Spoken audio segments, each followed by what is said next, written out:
Quando nós passamos pelo processo de alfabetização, uma das coisas que começamos a aprender é a utilizar corretamente os chamados sinais de pontuação. Aqueles sinais que nos ajudam a organizar o texto que nós escrevemos, a passar também algumas ideias.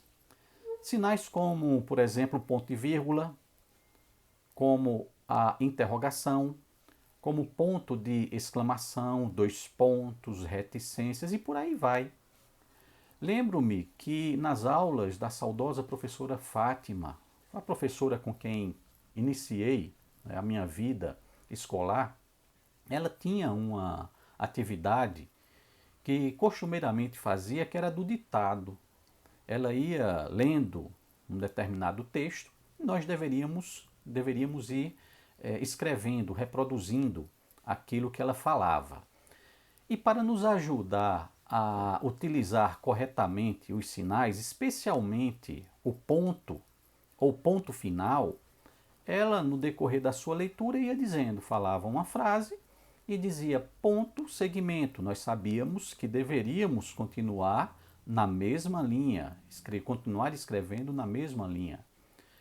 Ou ela dizia ponto parágrafo, aí deveríamos terminar aquela linha e iniciar um novo parágrafo.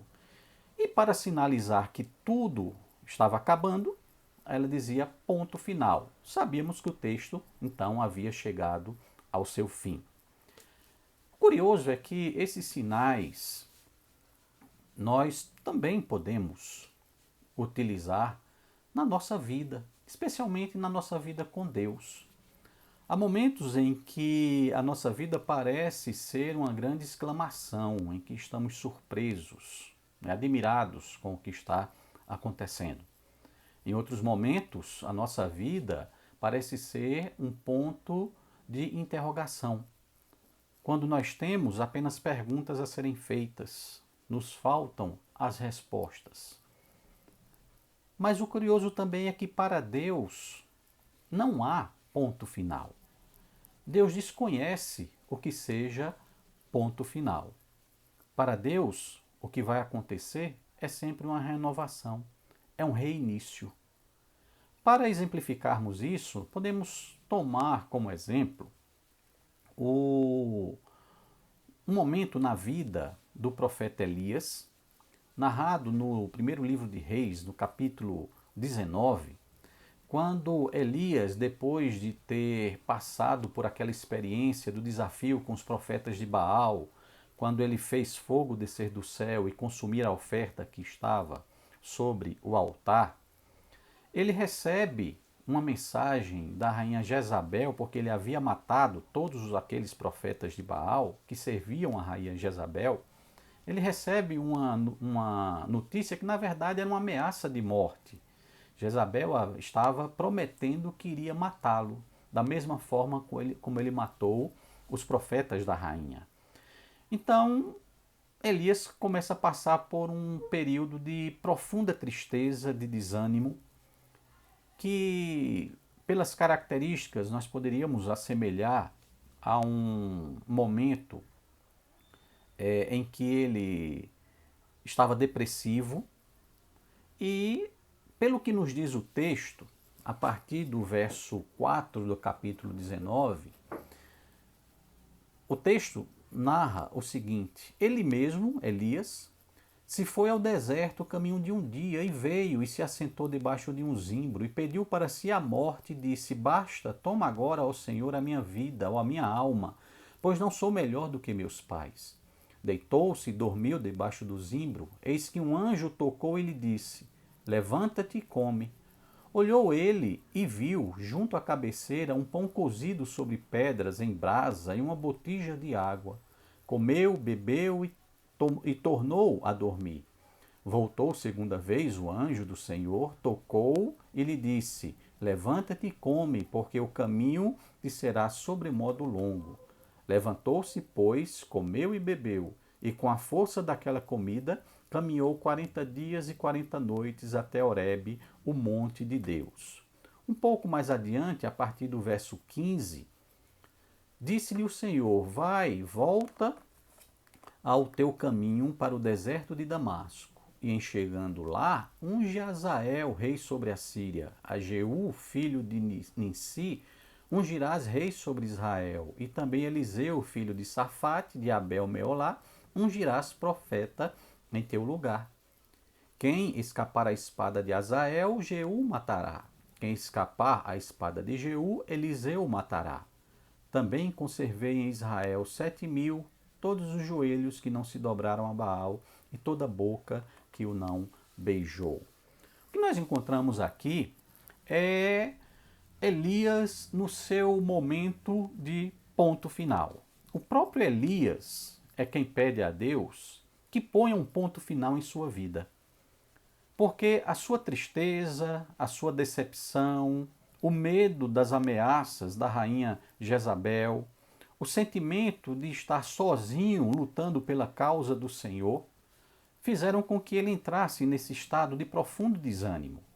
E lá no Monte Horebe ele tem um encontro com Deus, quando Deus pergunta: o que estás fazendo aqui, Elias? E a resposta de Elias para ele foi no sentido de que eu estou sozinho lutando pela tua causa. Então a resposta de Deus para Elias não foi aquela resposta que ele esperava, porque o que Elias estava pedindo era que Deus colocasse no texto da sua vida o ponto final. Que Deus acabasse com o seu sofrimento e tirasse Elias aqui desta vida e desta terra. Mas a resposta de Deus para Elias foi completamente diferente do que o profeta havia solicitado. Deus não pôs um ponto final na vida do seu profeta. Se fosse relacionar aqui com os ditados da minha querida professora Fátima, o que Deus teria feito como resposta para Elias foi um ponto segmento, no máximo um ponto parágrafo, porque Elias começaria a escrever um novo momento da sua vida. Deus não tirou a vida do seu profeta. Pelo contrário, Deus deu a ele uma nova missão. Era um novo recomeço para a vida de Elias. Era o início de um novo período para a vida de Elias. E da mesma forma, isso acontece no nosso viver. Quantas vezes nós não pensamos que a nossa vida está chegando ao fim? Quantas vezes nós não estamos imaginando que finalmente o ponto final vai ser colocado no texto das nossas vidas? Mas eis que vem Deus e nos mostra que aquilo não é o ponto final. É no máximo um ponto parágrafo, quando nós continuaremos a nossa história a partir de um recomeço. Deus desconhece o que é o ponto final. Mas nós poderíamos imaginar, e alguém poderia até retrucar dizendo: mas existe sim um ponto final na vida de cada um de nós. É quando nós morremos. Aí sim chega o ponto final das nossas vidas. Mas observem que para nós que depositamos em Deus a nossa confiança, para nós que nos relacionamos com esse Deus tão maravilhoso, aquilo que muitos imaginam ser o ponto final da vida de qualquer ser humano, para nós é apenas um recomeço. Não é o final, é o início da eternidade. É o início do momento em que nós vamos, para todo sempre, ficar na presença do Senhor, desfrutarmos da presença do Senhor. Deus nunca nos dá um ponto final. Não existe ponto final na vida daqueles que se relacionam com Deus e confiam a sua vida a Ele. Sempre haverá um recomeço, até na morte. A morte para nós é apenas o retorno para a nossa casa eterna. Então Deus desconhece o que é o ponto final. Podemos, sim, passar pelas experiências das exclamações, das interrogações, dos ponto e vírgula, das reticências, mas com Deus jamais passaremos pela experiência do ponto final. Com Ele sempre teremos a certeza de que recomeçaremos. Que esse conforto ele se faça presente nas nossas vidas. Que nós possamos desfrutar dessa certeza de que Deus nunca vai colocar um ponto final no nosso viver. De que com Ele nós sempre teremos a possibilidade de um recomeço. Não só a possibilidade, mas a certeza de um recomeço. Que Deus assim nos abençoe.